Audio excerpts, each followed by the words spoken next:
আজকে আমার টেস্ট পরীক্ষা, কিছু আশীর্বাদ করো। বাহ, তোর দি মেলা জ্ঞান বুদ্ধি আছে আরিফুল। পরীক্ষা দিবার ক্ষেত্রে শুনতে বাপসা চাকো আশীর্বাদ নেন নাকি হেডা হিকসত যাই গিয়া, তোর তো জ্ঞান বুদ্ধি দিনে দিনে বাড়তাছে। যাও, ভালো করে আশীর্বাদ করে দিলাম, পরীক্ষা খুব মনোযোগ দিয়ে দিবে, জানি 100-র ভিতরে 100 পাও। তোমার আশীর্বাদ হয়ে গেল, এর আবার কেমন আশীর্বাদ করলা? কে আর কেমন আশীর্বাদ করুন তোরে?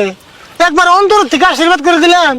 আশীর্বাদ খালি অন্তরের থেকে করলে হবো না তো, পকেটের থেকেও করে নেবো। আজকে তুই পরীক্ষা দিবার যাবি, তাও তোর পয়সা লাগে। দেখছেন কি কয়, পরীক্ষার মধ্যেই তো পয়সা বেশি লাগে, লিখতে যে মেলা কষ্ট হয়। বাপরে বাপ, লিখতে মেলা কষ্ট হয়। আচ্ছা, তুই যদি পরীক্ষায় এত লেখস তাহলে নাম্বার কম হয় কে?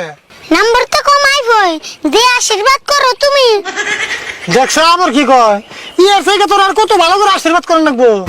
হ্যাঁ, বিনা পয়সার আশীর্বাদ তো এম ব্যাম্মা করে করা আরো টাকা চাইলে দিয়ে দাও না। হাই হাই রে, তার মানে তুই টিয়া সারা দিকে যাবি না? ক তোর কত টাকা আশীর্বাদ করে রাখবো? এক কাম করো, 100 টাকার আশীর্বাদ করে দাও, তাহলে পরীক্ষার মধ্যে নাম্বার 100 পাবো।